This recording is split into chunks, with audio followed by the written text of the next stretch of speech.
So first of all, I'll thank everyone for coming. Welcome to South Park Commons, New York. Woo! And a huge thank you to David for doing this. Before we kick off what I know you're all here for, I have to do my duty and tell you a little bit about where you are and what South Park Commons is. So there's a few of us on the South Park Commons New York team. Myself, Arian's over there. Jonathan and Susanna are hiding somewhere. But we opened this space just about 2 years ago. But South Park Commons has deep history in the Bay Area, started by two of the first engineers at Facebook, who then went and sold a company to Dropbox. And after helping scale those companies, wanted to create a space for technologists to come together and explore the frontier. At the time, that was early researchers in ML, Ethereum, AI, but it's since expanded to a lot of other verticals. And we opened the space about 2 years ago to commune the New York community or the East Coast community to come do technical exploration as well. Our community is equity free. If you guys want to quit your job and have something to talk about to your parents and friends that you're not actually unemployed, that's what we're here for. We don't take any equity for it. And then hopefully we get to be a partner for you as you build companies. We really want to be at the forefront of where technology innovation is going, which, you know, the reindustrialization of America or hard tech or deep tech is something that fits really closely within our remit. So please find us afterwards, reach out. But without further ado, I'll start the conversation. I'm going to read David's bio because I think, even though you all know him, I think it's incredibly worthwhile. So this is David Ulevitch. Again, thank you for coming. I have no idea what's on the bio. If you didn't know, he's a general partner at Andreessen Horowitz, leads the American Dynamism practice, and has been investing in companies advancing U.S. interests in defense, national security, aerospace, and public safety. He's an investor in Anduril, CX2, Flock Safety, Skydio, and others. But I think what's also really interesting is he started his career as a founder. He built OpenDNS and sold it to Cisco. And you know, he has all the degrees that everyone else has. But I'm gonna move into the conversation now, and we're gonna start by telling us why American Dynamism. Sure. So why American Dynamism is a question with a ton of answers, but I think if you think about, like, as an investor, at least I'll answer with the investor lens, and then maybe the philosophical lens or the pragmatic lens later. But the why is that we're at a moment where we're in a tremendous technology transformation, whether it's with AI that's driving autonomy, computer vision. We have an incredible base of talent in the startup community that's interested in these areas. Like, the supply side exists in a way that never existed before. And on demand side, if you didn't already believe sort of in the national interest before COVID sort of opened your eyes to supply chain risk. I think increasing awareness of adversaries around the world where our exquisite capabilities to defend America aren't as strong as people thought. Our supply chain that powers that capability is not as strong as people thought. And there's now an openness and a willingness and a readiness and frankly, a need on the demand side to have new technology that both supports the U.S. government, that provides services that the U.S. government is not providing, that our allies are not providing. And so I think if you just look at that intersection of both the supply and the demand is greater than it's ever been. And then also the capability on the supply side from both technology and talent is greater than it's ever been to actually meet that demand. That came together for us in the American Dynamism practice and now fund and soon to be second fund. And we just think that we want to provide the framework to let people build, and then as well as to work with people in Washington to actually provide the conduits to actually connect companies to government to be able to provide and facilitate all these things. And then once we sort of focused on defense, it became very clear that there were a whole bunch of other things that sort of came downstream from that. Manufacturing, the supply chain industrial base, public safety flew out of that, energy flows out. Like, you can't have a national security infrastructure without reliable energy. And if you start to look at our grid from power generation to power transportation, to power storage, you start to realize that there are opportunities everywhere there to just dramatically advance the state of the art in all those categories, from batteries, nuclear power, battery, energy transmission, et cetera. And so in each category that American Dynamism has sort of expanded into, it started mostly with defense, but then it's bridged from there, and the same supply and demand opportunity set sort of started to expose itself, and I think that's why it's turned into a movement. I hope that patriotism comes along with it, and people are excited about having advanced software meet hardware and atoms, but I think it's also just, it's not only an opportunity to be patriotic and to do something where I think you're doing something really, really good, but to also do really well doing it. Thanks for sharing that. Going back to when you started your first company, do you think it would have been possible to do something like this? Yeah, I mean, I feel like, first of all, I think American Dynamism is entrepreneurial, even though the product that we sell is capital in exchange for equity. We think of our business as we are in the business of creating products for entrepreneurs, so I still think of myself as an entrepreneur. The company I created was a cybersecurity company, OpenDNS. It was created at a time where, this is going to sound so old, but where it was like a novel idea. The iPhone had just come out in 2007, and people were bringing devices to work. You couldn't just install endpoint cybersecurity software on devices as easily. Companies needed to secure their corporate networks, their wireless infrastructure. There was this movement called BYOD, which is like kind of a stupid term now because everyone brings their own device to work, but it used to be that you used to have a company assigned, BlackBerry, and you maybe were allowed to bring in your device. And so at that time, it was useful to have a new kind of cybersecurity. Would I have created a cybersecurity hardware company? Probably not. I think that I knew nothing about hardware back then, and I didn't work with people that knew about hardware. And really, Silicon Valley, even though the origins and the roots came from defense and came from semiconductors and hardware, is where venture capital and the modern day venture capital came from. It wasn't the venture capital I was exposed to. It wasn't the internet world I was exposed to. And so when I moved to the Bay Area in 2004, after the sort of the dot-com bubble had burst and it was starting to resurge, it was all software oriented. So I don't think I would have. I don't think the talent was there. I didn't know anything about it. My first exposure to hardware was when we got acquired by Cisco, and they ultimately gave me $1 billion firewall business, and we made our own hardware, we made our own chips, and I knew I had to learn very quickly. And that's when I learned about supply chain and semiconductors. I learned about, a BOM cost for hardware and all these things at Cisco. That was really my first exposure. So I don't think I would have started it, and I don't think investors would have funded it. I want to get into this software-hardware intersection right now, but you mentioned being a founder and American Dynamism essentially being something that has been founded, like a company within a 16Z. We're in an industry of fast followers. There's lots of funds that have, quickly followed suit. How do you guys think about that? Look, it's a great time to be a founder building in the national interest. It's amazing. I watch other venture firms just bend over backwards to come up with all kinds of language to just not say the words American Dynamism, like all day long. It's like, this is, geopolitical global resilience. And I'm like, okay, well, you could just say American Dynamism. But they don't, and that's okay. So it's great. It's great for the founders. I think for us, look, we can't invest in this whole category alone. It's, venture is a competitive business, but it's more often than not a cooperative business. You're only competing in the round that you both want to invest in.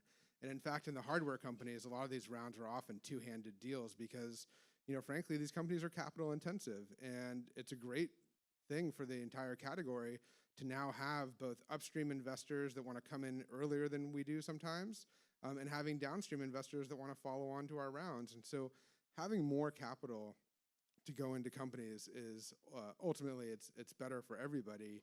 I think it certainly keeps us competitive in thinking about how do we offer, again, differentiated products to the market. For us over the last 18 months, we've really focused on what does it mean to be the venture firm that wants to support entrepreneurs at every stage of their journey. And one of those things that we think in American Dynamism can be transformative is helping founders on the regulatory and policy front. So we have a big DC office, we have a policy team, we have a government affairs team, The communications leader for American Dynamism is based in DC and is steeped in DC DNA. She's actually here, so hopefully I didn't offend her when I said that. I don't think everything in DC is bad. And we will help companies. So like right now, we're trying to push a lot of defense procurement reform so that the government buyers, whether you're a program officer or an acquisitions officer in the Department of War, you don't get in trouble for picking a startup. You don't get in trouble for picking a commercial solution instead of a bespoke, prime solution. So that you can actually say, I want to focus on capabilities and not on buying a specific SKU from a specific vendor. So we're advancing all these reforms, and we're doing that on behalf of our companies, but also it'll benefit every company. But we're trying to help our companies in these areas, and I think all these things ultimately are good for founders. It keeps us competitive. If you're a founder, you know that it's not like your competition is not the thing that kills you. The number one thing that kills companies is running out of money. Like that's number one. Number two is just like not moving fast enough. It's not particularly your competition. You need to hire the best people, have the never run out of money, be able to magnetically attract capital, attract people, and then go serve your customer. Competition almost never factors into it. So the same is true with us on the venture side. You talk about selling into government, and something I wanted to ask you about is the government buyer a rational actor? Are they driven by profits and driven by the best products, or are there other things that founders need to do to actually win here? The government is like the most complicated enterprise sales process you've ever been in, where there's multiple stakeholders. First of all, and then the funding process for the government is unlike any customer, where oftentimes Congress needs to appropriate money for what you're interested in, and then it needs to actually be acquired and decided upon, and there's complex RFPs often, and sometimes they'll ask you, well, what have you sold to the government in the past? So past performance is often a criteria for selling to the government now, which is very hard for a startup that's never sold anything to the government. So when they tell you that part of their evaluation criteria is past performance, well, like that kind of sucks unless you're a legacy incumbent. And that's another example of a reform that we're trying to get rid of, that we're trying to change. But selling to the government, I would say, it is like enterprise sales in that there are multiple stakeholders. You have to figure out who holds the budget, who are the decision makers. But at a certain point, just like any really large, like 7-figure or 8-figure enterprise sales deal, at some point your customer is so invested in your success that you end up not being on the other side of the table from them. They're like, in some ways, the government customer. It's not some big monolith. It's like some person, this man or woman is like betting their career on picking your solution, and you're really arming them for meetings. You're making sure they have all the material they need. You're filling out endless reams of paperwork. You're submitting yourself to audits and accounting things that you should never submit yourself to. The same you would do if you wanted to go sell to Johnson & Johnson or to Goldman Sachs. Like, if you want to go sell $1 million deal to Goldman Sachs, you're going to go through all kinds of forensics and financial forensics and all kinds of things. They might ask for your source code, all these things. And the government is not entirely different. It is laborious. It is lengthy.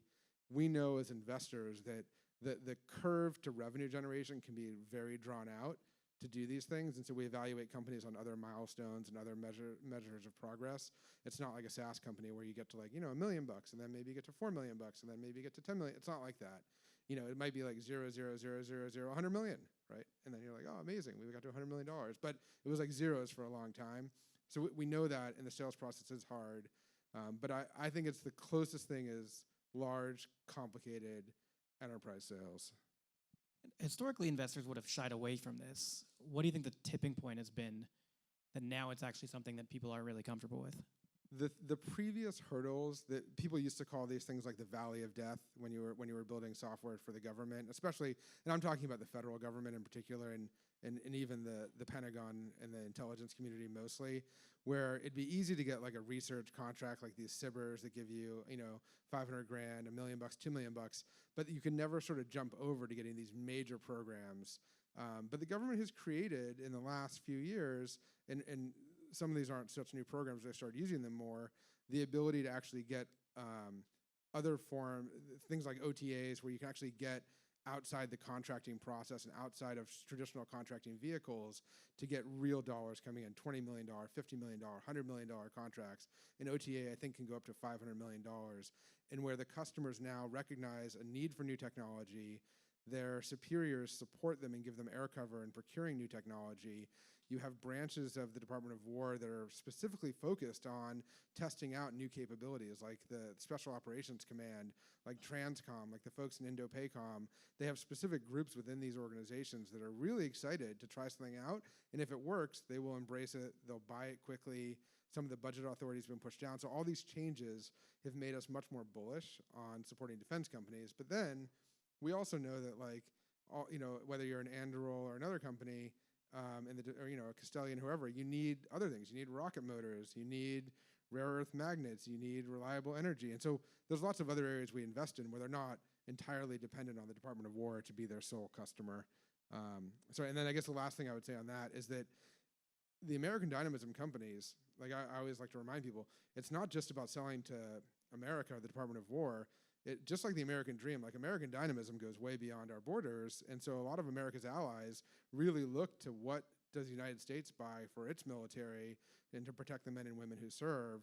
And so very quickly things will translate to the UK Royal Marines and to other governments all around the world. And so there's, the opportunities and the markets that we think we're selling into just continue to get bigger and bigger. And the world is not getting any less spicy. So, unfortunately, like the tailwinds and transforming technology for the government is, I think, going to continue to grow.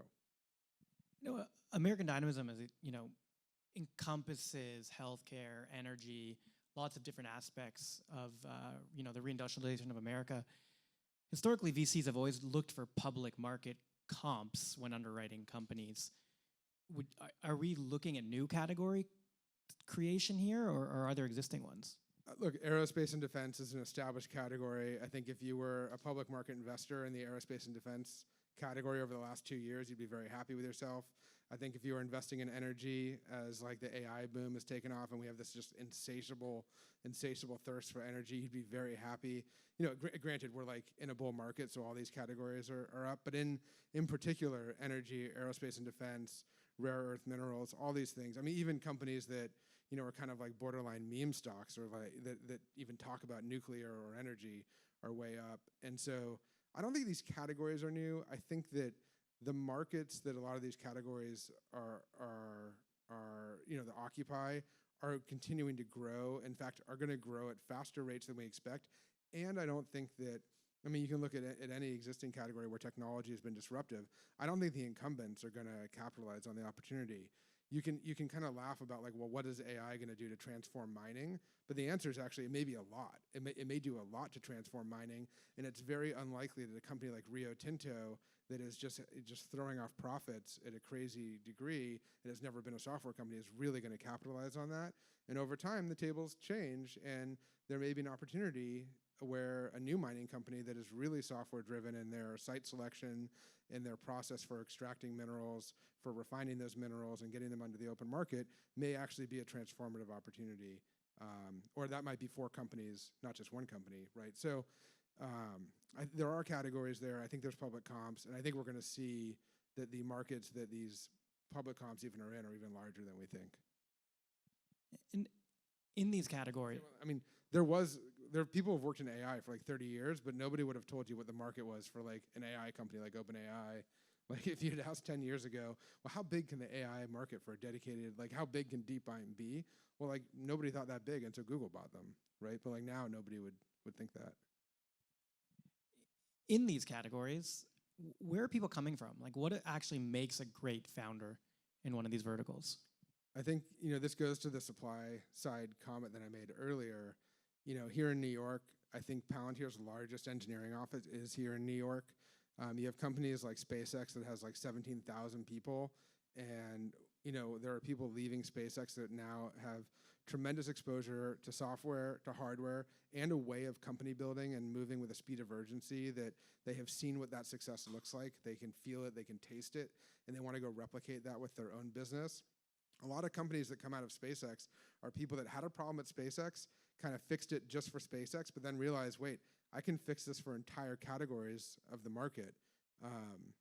And so there's tons of founders coming out of those companies. And then even, like we were talking about this a little bit earlier when we were just chatting, people can sort of talk about like the Gundo as a place, and that's like outside Los Angeles if you haven't heard of it.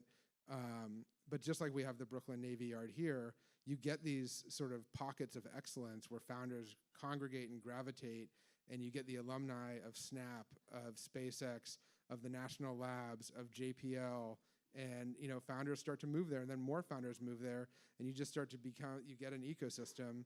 I think we have that here in New York. I think we have it in LA, both for American Dynamism and specific. Of course, we have some of it in the Bay Area. We have some of it in Austin. And those founders, they've seen what success looks like. They've seen what hardware companies that are successful look like, and how to use commodity hardware in particular to great advantage. And they've seen what great software looks like when paired with it. And I think, I guess maybe the last dimension is the founders are very mission oriented. You have to be mission oriented.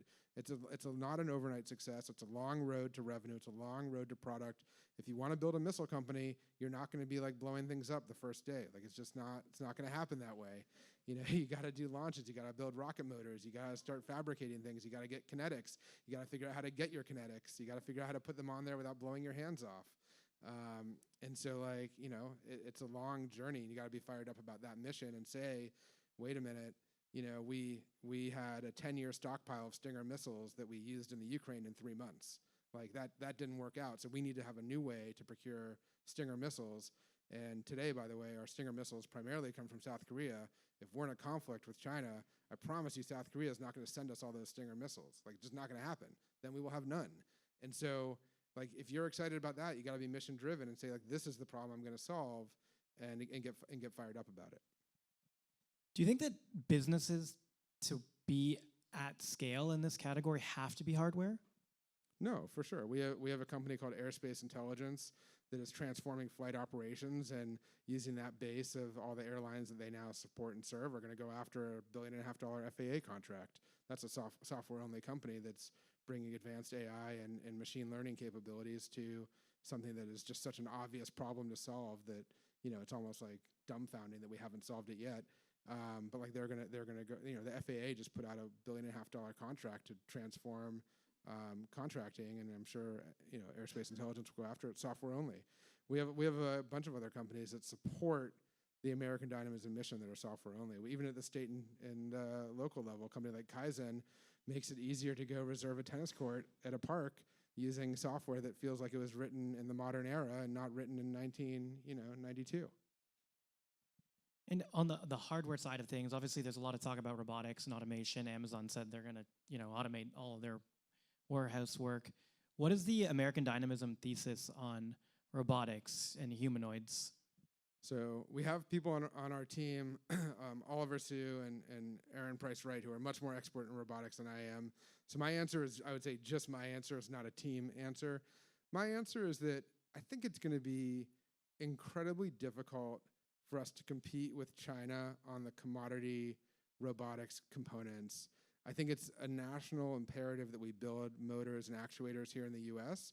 But when it comes to just like a humanoid cheap robot, it's kind of like the way we see the drone market playing out. Like, you cannot be cost competitive with DJI here. It's just very hard. You can make a better drone here with better software, and you can make it at a higher price point that is for a specific mission.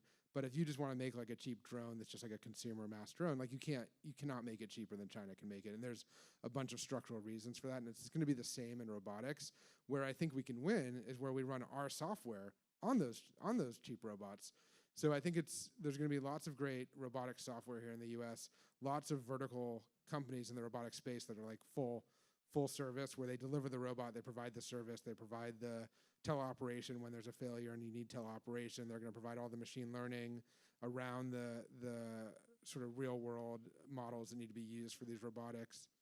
There's going to be data collection companies that are built. I think it's going to be hard to like I'm personally, this is just a personal view. I think there's other people in my firm that disagree. I think to compete an American-made humanoid robot will be very difficult to be cost competitive for the mass market, not for specialized use cases, but for the mass market.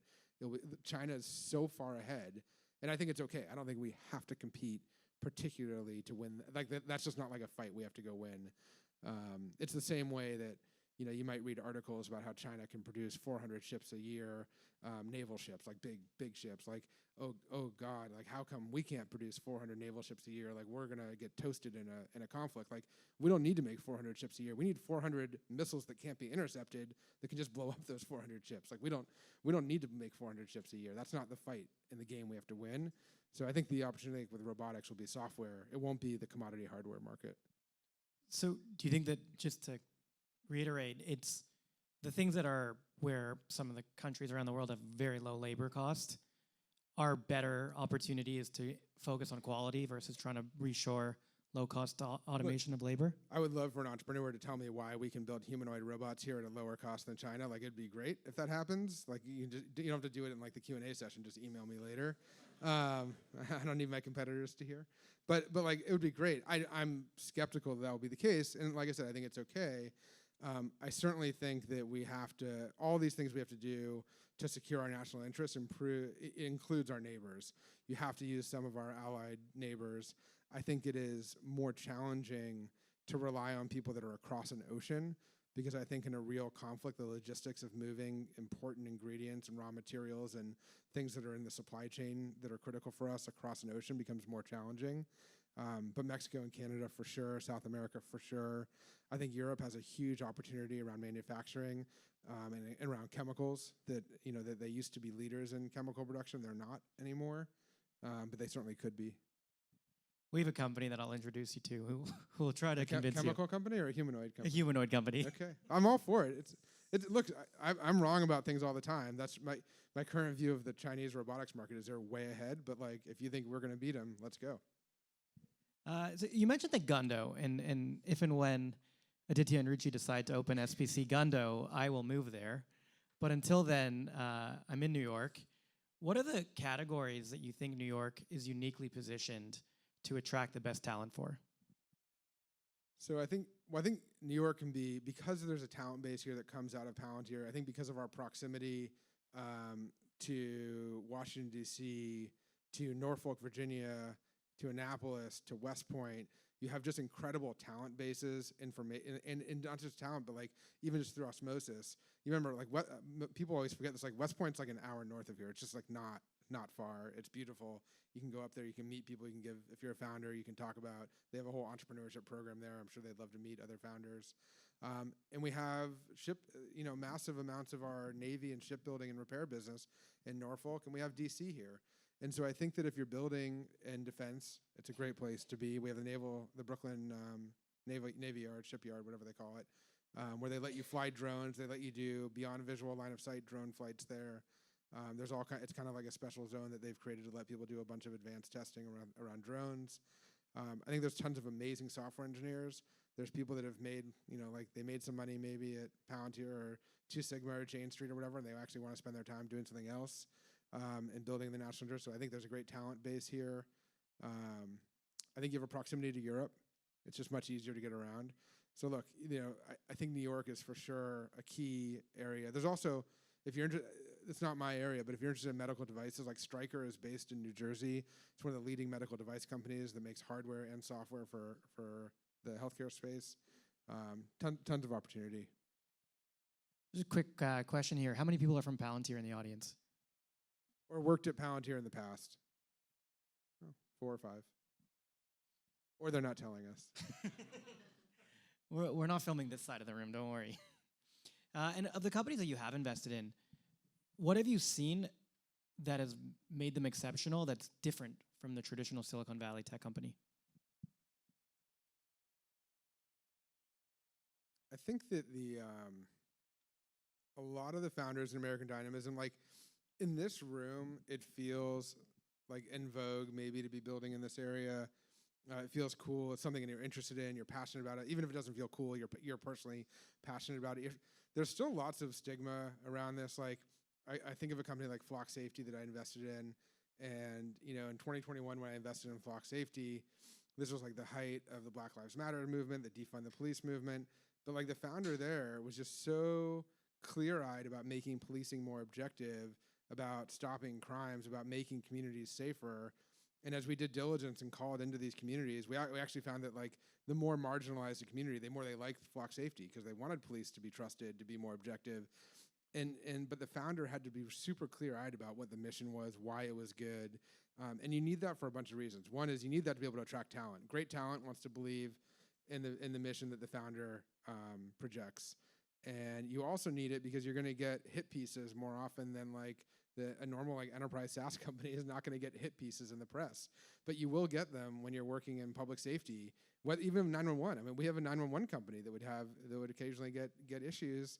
And so when you're building these kinds of companies, you need to. It's not, like it's too easy to say you have to have thick skin. It's really that you have to have deep conviction in what you're doing to know that people are going to misrepresent what you do. Obviously, this happens to companies like Anduril and others all the time. It happens to Palantir all the time, and you just have to be really clear-eyed about and mission-oriented around it, so that you can attract talent, you can attract capital, stay focused on the mission, not react to the press. And then I think you have to be flexible.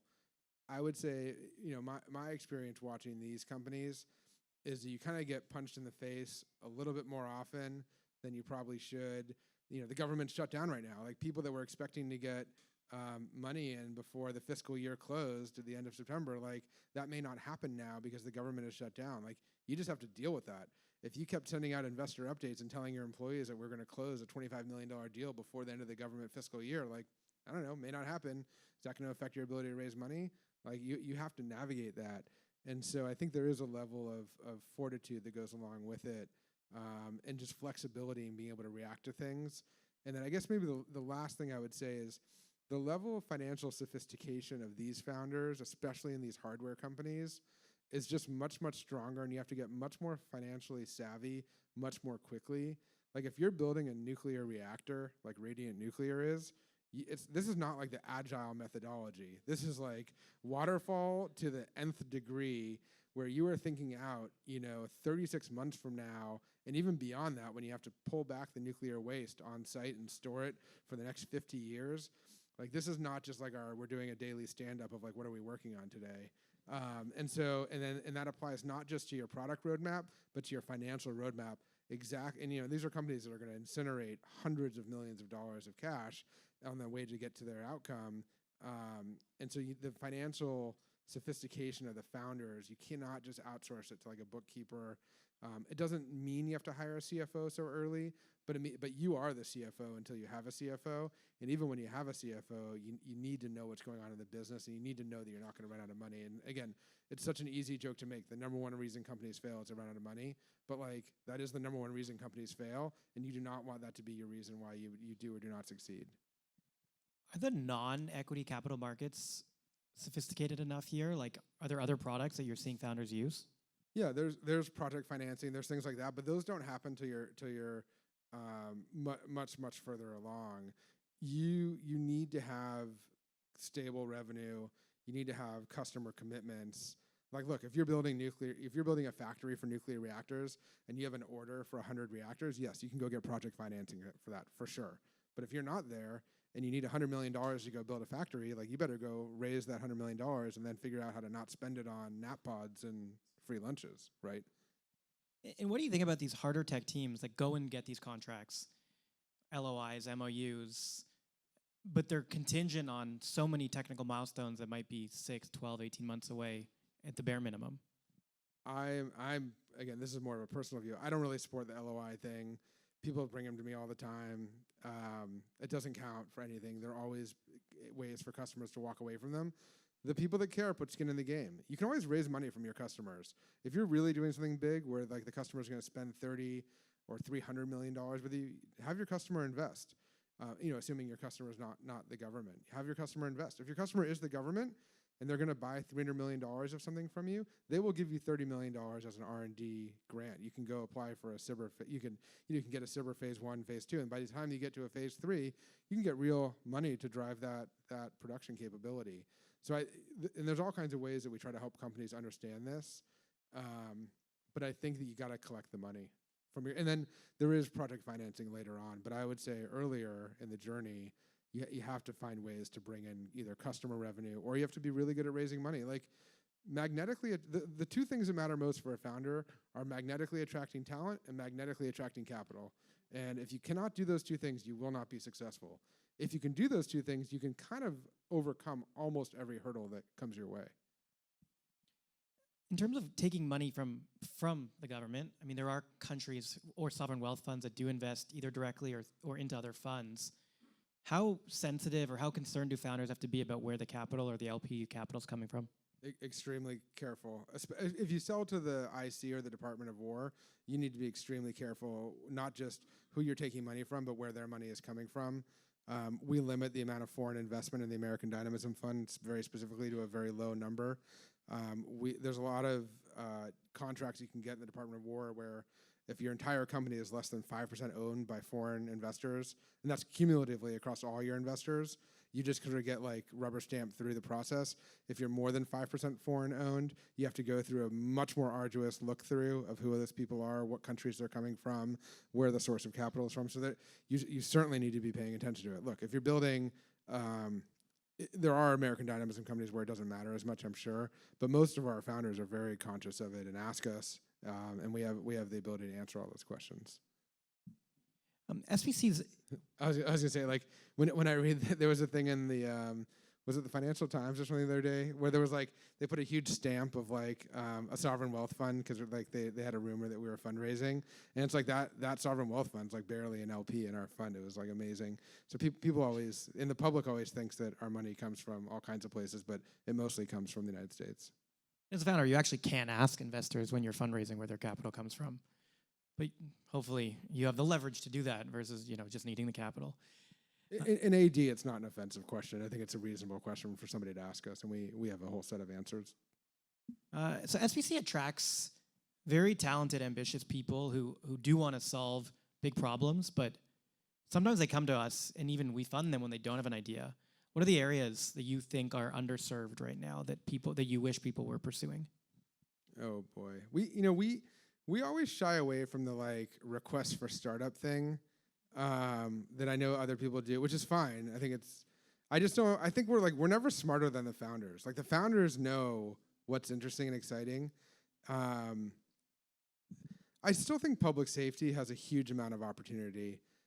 Like I said, we just recently did a software-only company that it's a software tool to help detectives do investigations. So like, in San Francisco, there might be hundreds of home burglaries. The cops don't have the resources to take all the data and evidence to investigate those. They kind of do, not at any fault of their own, they do the bare minimum just to help you like with your insurance paperwork, your homeowner's insurance. But the reality is if there's hundreds of home break-ins, chances are a lot of those are all being done by the same little ring of criminals. But you need to be able to ingest all the evidence to like analyze it, and actually start to sift out all the patterns and say, wait a minute, there's like a crime syndicate here. Let's go stop those criminals, and we stop all these burglaries. So we invested in a company that does that. But that's just like one example. And if you dig into public safety, first responders, 911 response, a lot of cities want to provide 311, which we have here in New York, but a lot of cities don't have it because they don't have the ability to staff a 311 phone number. You could do that with AI agents, obviously. I just think in the overall like public safety space, there's still tremendous opportunity, and we're just scratching the surface. There's only two. Flock Safety is a leading public safety company. Axon, which makes body cams and tasers, is another leading company. It's just Motorola is another one. There's just not, the incumbents are not that big, and I think there's still a ton of opportunity there. If you shift your lens left, so if you look at like defense, and you say, well, what does a company like Anduril need? Well, they need motors, they need batteries, they need carbon fiber, they need all these other materials in there, and they need optics, they need PCBs, they need all these things. Well, it's like, well, okay, well, where do PCBs come from, and are they good? So we invested in a PCB design tool kind of automation company, actually based here in New York, called Diode. But like there's like of those that I just listed, we only have investments in a couple of those categories, and I'm just listing off 5 that I can think of right now. But there's probably 25 things that are like that they're supply chain dependent on. So if you shift left of like the defense industrial base, you get into the supply chain and the supply chain industrial base, and then you get into the precursor materials and all the chemicals you need. And there's companies there that have not yet been started that need to be started to supply those things. There's very little carbon fiber made here in the United States, but it's critical for aerospace and defense. Can you do that in a more efficient, high margin, automated way? Same with energy. Like, so like when I say shift left, I mean like look at all the things in defense, and then like what are all the things that power that? And you get into materials, you get into supply chain, you get into precursors, you get into minerals, rare earths, magnets, motors, actuators, rocket propellant, kinetic systems. Sounds like a great call for startups list. I mean, there's just a lot, but you have to be excited. You have to know a lot about it and be excited about it. Well, I'm going to open up for questions now. I'm going to request, please do not pitch your company. You know, be mindful. There's a lot of people here. Nobody wants to hear you pitch here. We want to hear you pitch not here, but not here.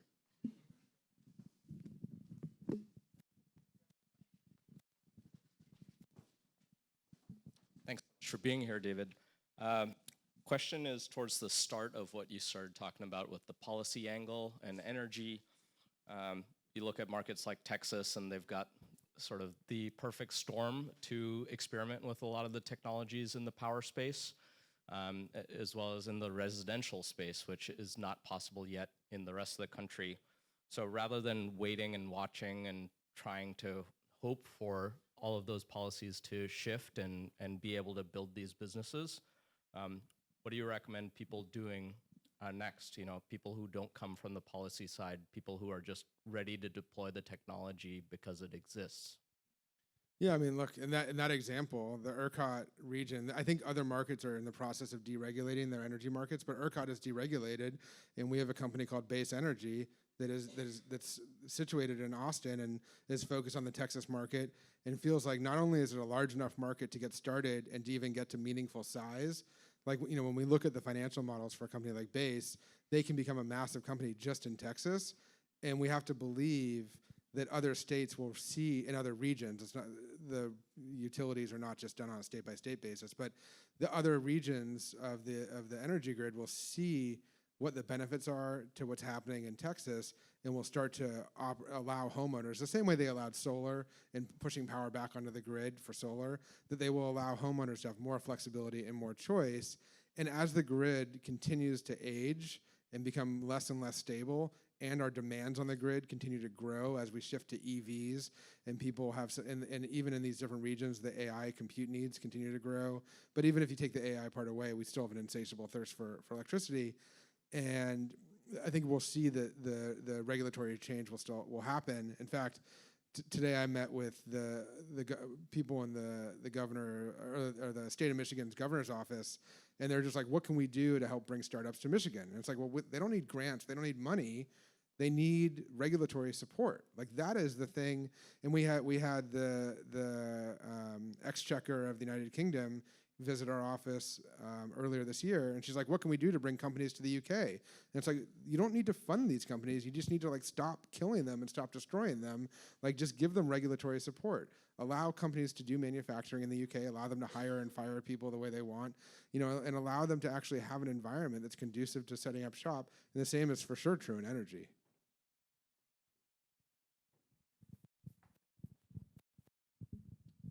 David, thank you for the interesting Q&A. Actually, this is a question off the back of what you had just said. Do you have a wish list for regulatory changes that you'd like to see? You know, things like, I know NEPA is often referenced. I know that we're not processing rare earth materials due to regulatory reasons. Can you share a couple that you think are opportunities for changes? Yeah, so we've published one called Dynamic Tech Defense Reform, which has a list of 5 priorities to just make a more level playing field for defense procurement and to provide air cover for the program officers and acquisitions officers in the Department of War, so that they don't feel like they're not going to get promoted if they don't pick Lockheed's solution or, you know, Raytheon, which happens over and over, because it's like, you know, nobody got fired for buying IBM. It's like that kind of a thing. So you want to give people the air cover to pick a non-incumbent solution, and, you know, sometimes that means letting people press the I believe button. And so that's those 5 independent reforms need to be passed in a bill that both the House and Senate would have to pass. So we've published that on our site. I think in energy, the NRC has been historically a huge roadblock. This is the Nuclear Regulatory Commission. This is under the Department of Energy. You know, there's tremendous support, bipartisan, across the government for energy solutions, but then the actual regulators themselves get in the way. And so, I mean, I would just say, I think this is being recorded, so I should say it nicely, but like maybe if we haven't approved a new and brought online a new nuclear reactor design that's like SMR and smaller in the last 50 years in this country, that's not a research reactor, like maybe we should change the regulators out for people that actually want to promote nuclear energy in this country, and view it as a pathway to clean, enduring energy. And I don't, is there anyone here that's like, doesn't believe that nuclear energy is clean energy? Do I need to address that? Okay. 0 people have ever died from a nuclear power incident in this country ever in history, compared to the hundreds of thousands of people that die from coal and oil power all the time, you know, over many decades in this country. So I think that's it. And our list continues to grow. Some of this we do behind closed doors, and sometimes we do it publicly, like the dynamic tech defense reform. Maybe in the back, there's somebody wearing a nice sport coat, also dressed up. Thank you. I don't want to beat the policy dead horse, but I do work for a policy think tank, so it's my dead horse to beat. Thank you for your service. Of course. It's thankless. But for companies, we're stopping the regulators. Beating them to death is not enough, and government intervention is needed in some form to support the market. What's the best way for the government to do it without picking winners and losers? Is it more advanced market commitments? Is that the best way? Are there alternatives that you're seeing? Sure. I mean, I'll give an example that the Department of War is now promoting. So bake-offs. So rather than saying that we're just going to award a contract to somebody based on their past performance, instead we're going to say that, you know, on May 1st, everyone's going to meet in the desert and is going to demonstrate this capability that fulfills these requirements.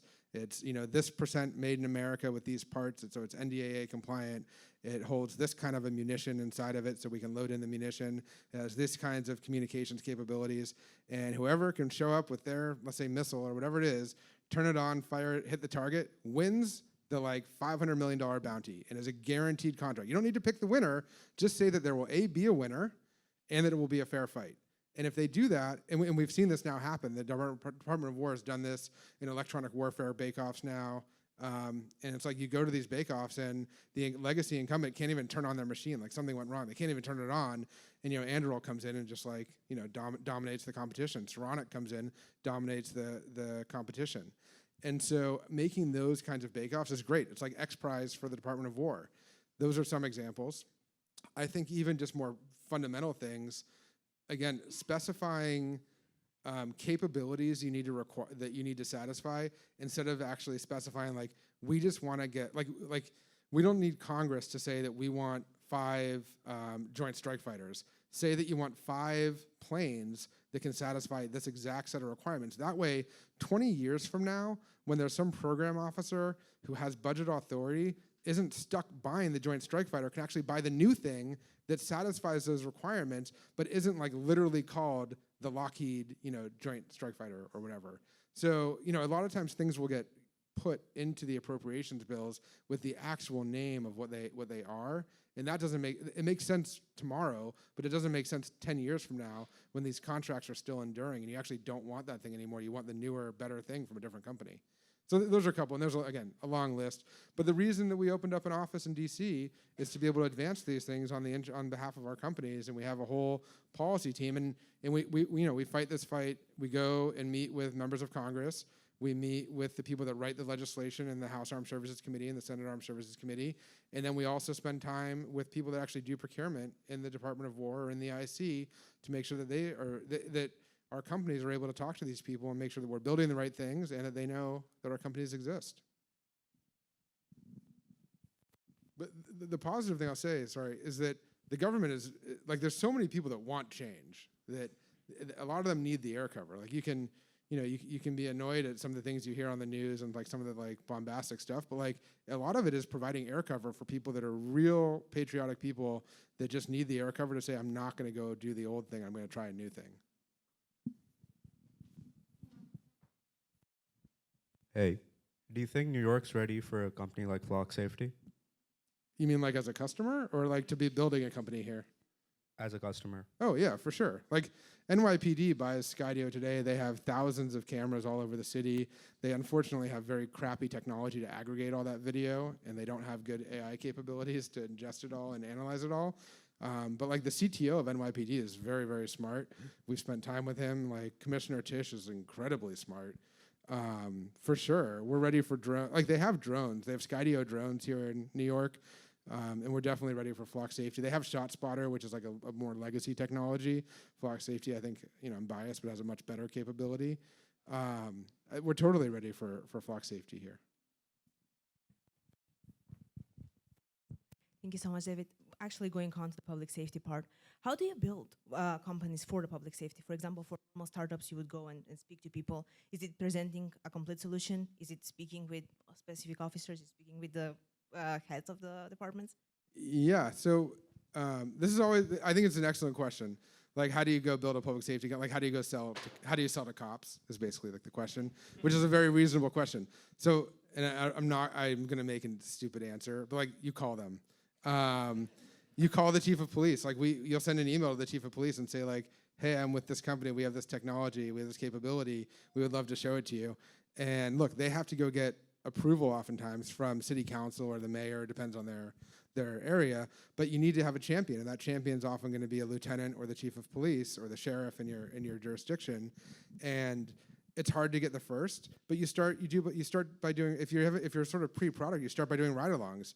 You call up the lieutenant. Like if you go to NYPD, you can look up your borough that you're in, and you can look at the precinct that you're a part of, and then they literally list the like community liaison officers of your precinct, and you just like they have their email, sometimes they have their phone number, and you call them just like any other sales, like enterprise sales, and you call, you've all been on the receiving end of like sales pitches. You call them, you say, hey, I'm building this technology that's going to look at your body cam footage and tell you if officers are feeling fatigued. Like that's a company. It's not one we're invested in, but like that exists.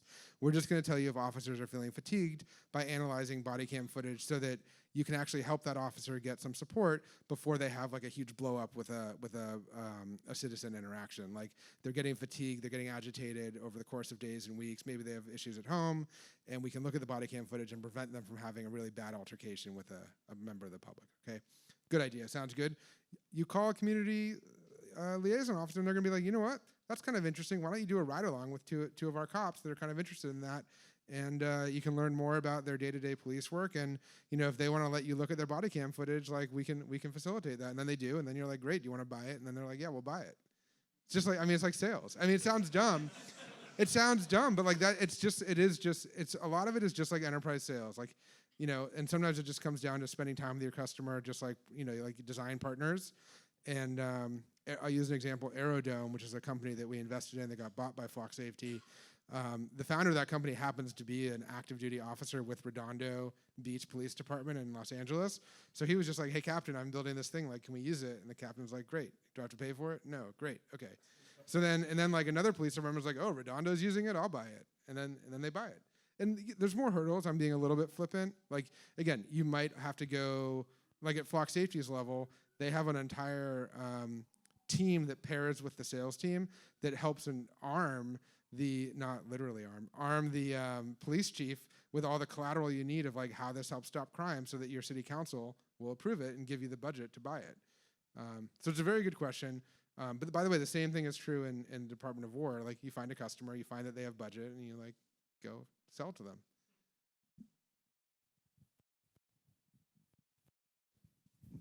Let me ask this. Would it be useful if we did more like basic like sales 101 for defense and public safety?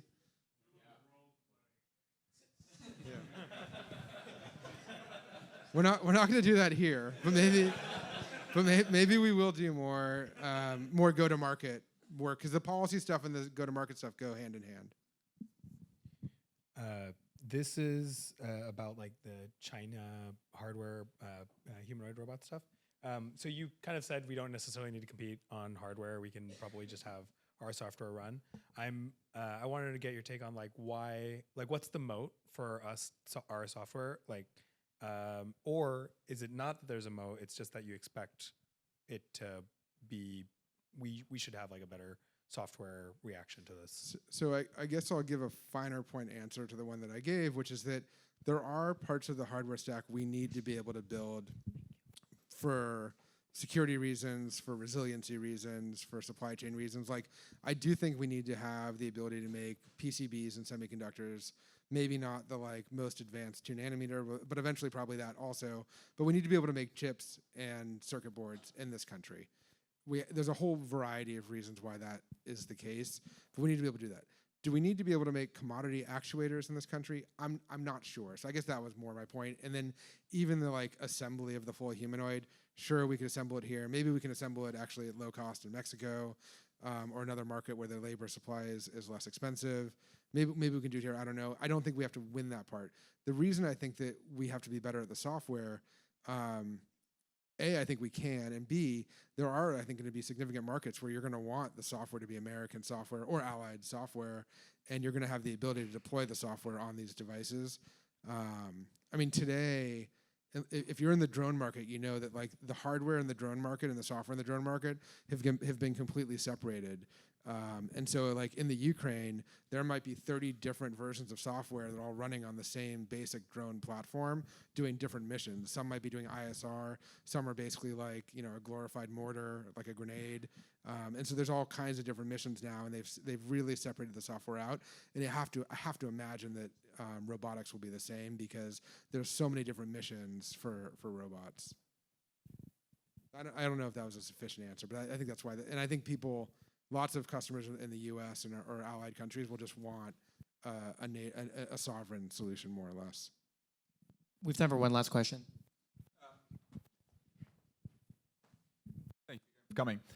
You briefly spoke about the idea of kind of the Death Valley in funding of startups, obviously particularly very prominent for hardware startups.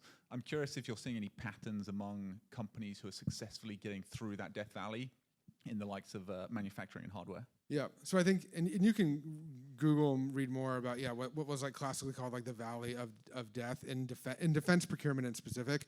I think that a lot of it's just gone away because the government customer is much more willing to take risks. There's a lot more capital available for that middle sort of tier of R&D grants, of cyber contracts, of smaller OTAs that are available, other contracting vehicles, and alternative contracting vehicles. So it's not that it's solved for all companies, but it's, and not, again, I try not to give flippant answers, but like it's solved for the good companies because it used to be that you could be a good company and not be able to get a $50 million contract until you were waiting for your $500 million contract. That has largely, I think, been solved. The other thing is you have to remember, companies like SpaceX and Palantir had to sue the government in order to make contracts more fair. That is also, I think, you know, they sort of like, they like crawled and walked so that we can run now.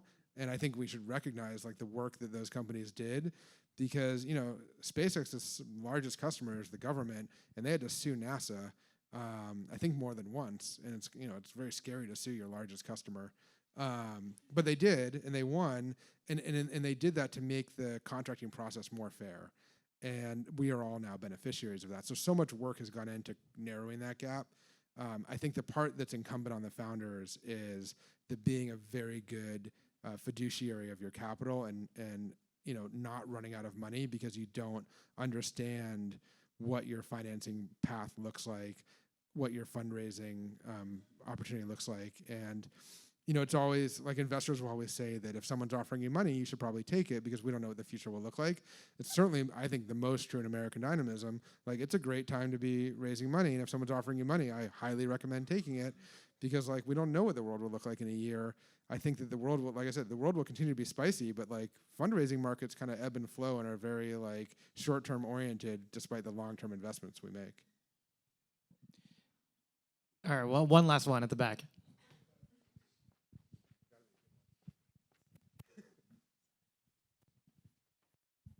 Just, you know, it's interesting that you say take the capital now when you can. Hardware tends to be agnostic of the markets. Like even in 2021, we saw it was pretty agnostic towards massive dips there. Do you foresee that happening in this next kind of like bubble period? Whether you want to put a magic ball quote on when you see it popping and what that happens with the dual use companies and hardware companies?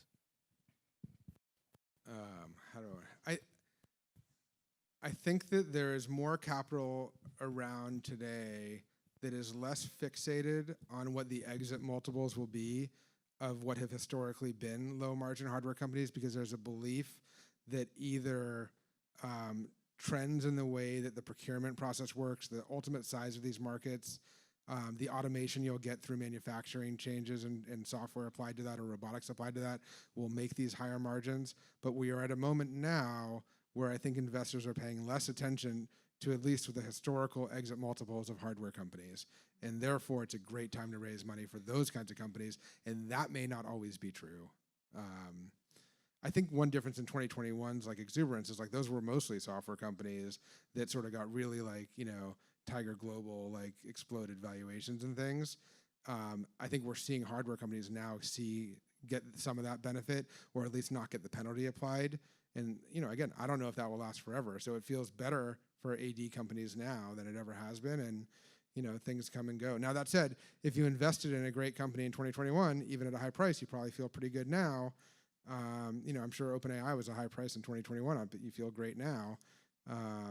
If you invested in any of these companies in 2021, if they're good, you feel great. If they weren't good, you don't. That's always the way it is. So, it's like the job is to invest in good companies. And if you're building good companies, come pitch both of us. Thank you so much for coming. A huge round of applause.